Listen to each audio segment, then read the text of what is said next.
ಯುಗಾದಿ ಹಬ್ಬಕ್ಕೆ ಕೇಂದ್ರ ಸರ್ಕಾರಿ ನೌಕರರು ಮತ್ತು ಪಿಂಚಣಿದಾರರಿಗೆ ಸರ್ಕಾರ ಭರ್ಜರಿ ಗಿಫ್ಟ್ ನೀಡಿದೆ. ನೌಕರರ ತುಟ್ಟಿ ಭತ್ಯೆ ಅಂದ್ರೆ ಡಿಎಯನ್ನ ಶೇಕಡ 2% ಹೆಚ್ಚಳ ಮಾಡಲು ಕೇಂದ್ರ ಸಚಿವ ಸಂಪುಟ ಸಭೆ ಅನುಮೋದಿಸಿದೆ. ಇದರೊಂದಿಗೆ ಕೇಂದ್ರ ಸರ್ಕಾರಿ ನೌಕರರಿಗೆ ತುಟ್ಟಿ ಭತ್ಯೆ ಶೇಕಡ 53 ಇದ್ದದ್ದು ಶೇಕಡ 55ಕ್ಕೆ ಏರಿಕೆಯಾಗಲಿದೆ. ಪ್ರಧಾನಿ ಮೋದಿ ಇದೇ ಏಪ್ರಿಲ್ 3ರಿಂದ 4ರವರೆಗೆ ಬ್ಯಾಂಕಾಕ್ಗೆ ಭೇಟಿ ನೀಡಲಿದ್ದಾರೆ.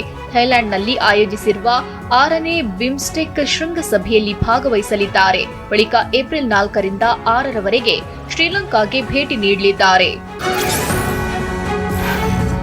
ವಕ್ಫ್ ತಿದ್ದುಪಡಿ ಮಸೂದೆಯನ್ನ ವಿರೋಧಿಸಿ ದೇಶಾದ್ಯಂತ ಮುಸ್ಲಿಮರು ಪ್ರತಿಭಟನೆ ನಡೆಸಿದ್ದಾರೆ.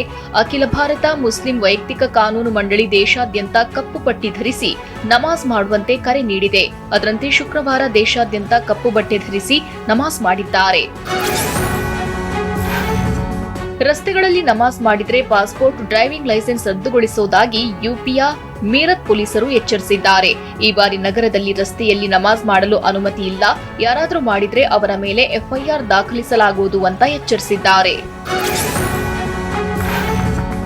ಗೋವಾ ಸರ್ಕಾರ ಈಗ ತನ್ನ ಮಹಿಳಾ ಟ್ರಾಫಿಕ್ ಪೊಲೀಸರಿಗೆ ಕರ್ತವ್ಯ ನಿರ್ವಹಿಸಲು ಸ್ಕೂಟಿಗಳನ್ನ ನೀಡಿದೆ. ಪುರುಷ ಅಧಿಕಾರಿಗಳಿಗೆ ಬುಲೆಟ್ ನೀಡಿದಂತೆ ಮಹಿಳೆಯರಿಗೂ ಸ್ಕೂಟಿಗಳನ್ನ ನೀಡಲಾಗಿದೆ.